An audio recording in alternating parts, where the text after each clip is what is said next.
My name is Linda Lovisa. I'm in West Kelowna, British Columbia. And today I'm going to show you a really great warm-up exercise. It's a 10-minute quick study. Very fascinating by some of my friends and some of my students that I can do something in 10 minutes. So what I'm going to do is, here's my canvas, and I've just cut it the size that I want, 8 by 10 actually, and I've taped it onto just a board, like so. I've measured out a 5 by 7 shape here, and I masked it so that when I take the tape off, then it looks, presentation is nice. And so here we go. Now, my reference for today, I know that this photo is going to seem a bit small, but here's the reference for today. And it's this waterfalls, and this is from my canoe trip on Turtle River that I did a number of years ago. And I'm not putting myself in the painting, by the way. So I'm going to just put this up here. So the purpose of this quick study is really to just get you to see the most important things, the shapes that you need to kind of put into your painting and mask them out and see how it's going to look when you're all done. And if you, that also can, you know, make the decision, do I really want to do this in a large format? And that this helps. So 10 minutes is a really is really challenging, but it's a really good way to just make those quick decisions, especially for plein air painting, because when you go out into nature, lighting is always changing, and you have that 10 minutes to really get as much information in as possible. And of course, we have our cameras and our phones that get that information too, but that spontaneous reaction. So I'm not doing plein air today, but we have a reference photo, and so you kind of pretend that you're out in the outdoors, and we're going to create that quick study. So I've got my timer set, and I've got my brush hydrated already. So now I'm looking at this image, and a little trick, if you have a hard time looking at different shapes, and I've done this before in other classes, what you can do is you can take a piece of parchment paper and you can lay it over, whoops, the right way, and you can lay it over your image to just kind of give you an idea of some of the shapes that you're dealing with in these areas. I don't necessarily do that, but it does help some people to do that. So let's get this in. Now, this is the scary part. All right, are we ready? So I'm not loading my brushes ahead of time. Here we go, we have started. So now the first thing I want to do is I want to establish my horizon line at the top here. So now this is kind of cheating. Not really cheating, but I'm talking as I'm doing this. So that means I'm trying to do two things at once, trying to describe what I'm doing and plus doing something in a 10-minute quick study. That's, you know, that's kind of pushing it, I think. So we'll see how this works out. And I'm just drawing it in very quickly with a damp brush. Let's get that cliff in there. And then that slab of rock is down here. And here we go, there's that rock. And then it kind of comes down over here. So let's bring that in. And then there's that nice big rock in the middle here. Let's get a little more paint on my brush. And there we go. And there we go.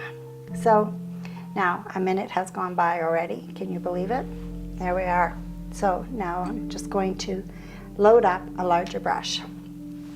So I did this part here with just a smaller brush. Now I'm going to load up a nice big brush.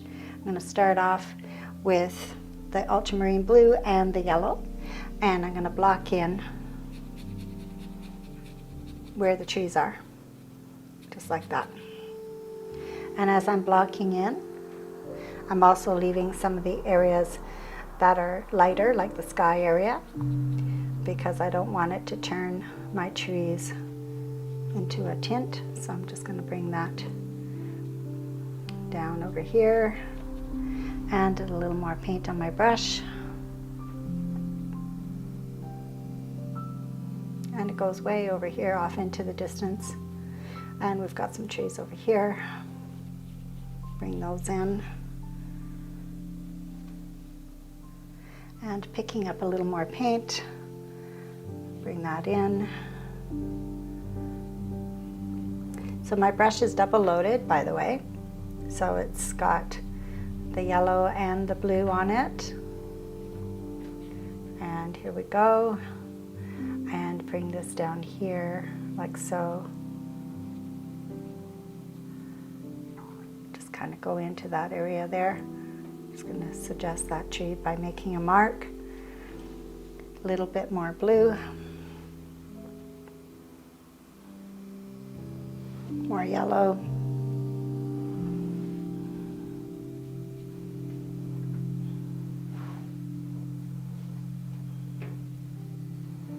So bring in a little bit more of the yellow over here as well.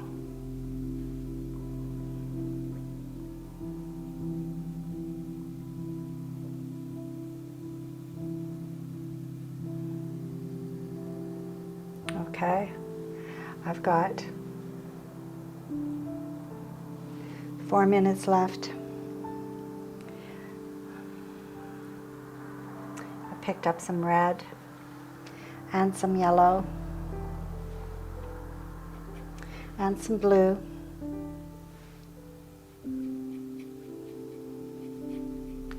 Bring in that shoreline, the rocks. Bring that right down.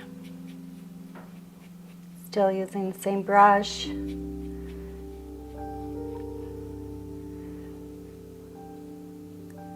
Bring that over here. And the time is ticking away. And we've got another rock cliff there. Bring in a little bit more blue as it's in shadow, so I'm just going to do this. Here we go. And bring that rock over here. Move it along. Got a nice dark rock right there in the middle. Well, it's not quite the middle. It needs to be over here a bit more. And there. And we've got dark area here. Like that. There we go. Move that up there like that. Bring a little bit of that down. Let's add some white and lighten some of these rocks.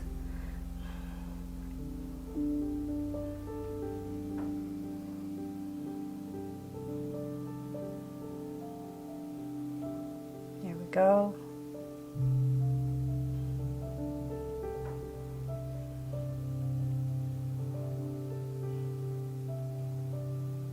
Now I'm going to bring in some of the sky. Got to get that in there and the water. Switching to a smaller brush. Block in the sky. Whenever I'm doing a blue sky, I always block in white first. Like so. Add some of the cerulean blue to my brush. And I'm going to bring some of that in the water right now. The top here as well. It's much darker there, so I'm just going to pick up some ultramarine blue and go over here. Add a bit of yellow to that because it's northwestern Ontario and the waters are kind of a greenish color. There we are. Bring some of that in here too.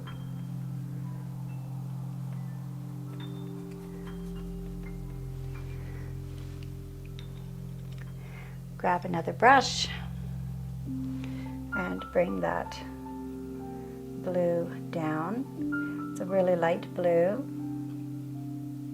There we go. A little bit more blue in that sky. cut into this area here a little bit. There we go. Lighten that up.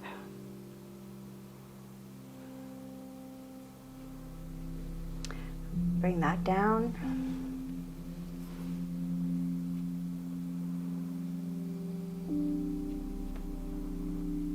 Great way to practice double and triple loading your brushes. And let's get that waterfall in here.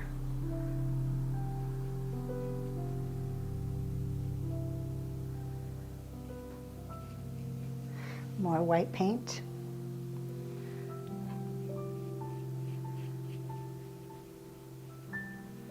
And bring that down.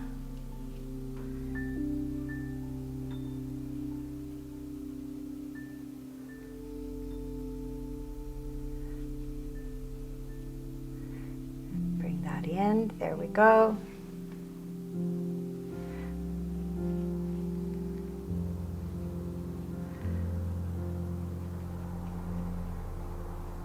Two minutes left.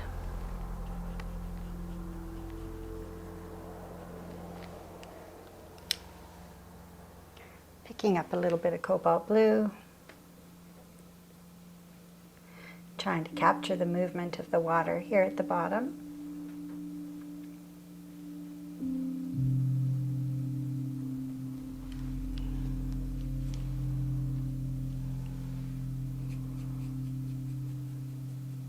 Add a little bit more paint up there.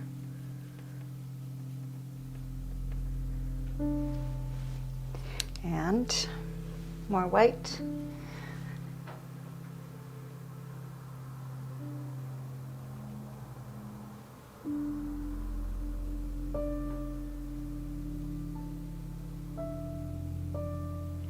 And we're almost down to the last minute.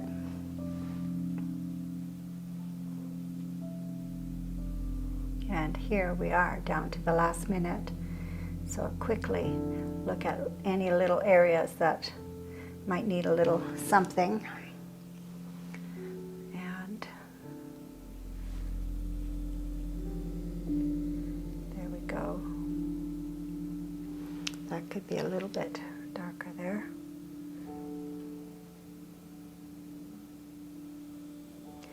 So the idea is, and it's so tempting to continue, is when that timer goes off, whatever you did in that time is you leave it. So we've got 17 seconds left. Trying to get a couple of little things in here, and it's going to go off very soon. A little bit more blue there. Oh, and I got, down to the last second. There we go. There we are. That's it. So there's the 10-minute quick sketch. There's no right or wrong really to do this. It's really challenging yourself to look at the subject that you're going to paint in a larger format in a different way. And so from this, the information from here, I know exactly how I'm going to attempt, how I'm going to lay it out, some of the colors I'm going to use. And yeah, it's a good way to start the day before you get started painting. And voila, that's my interpretation of the scene. There's a lot of things that need to be added to that.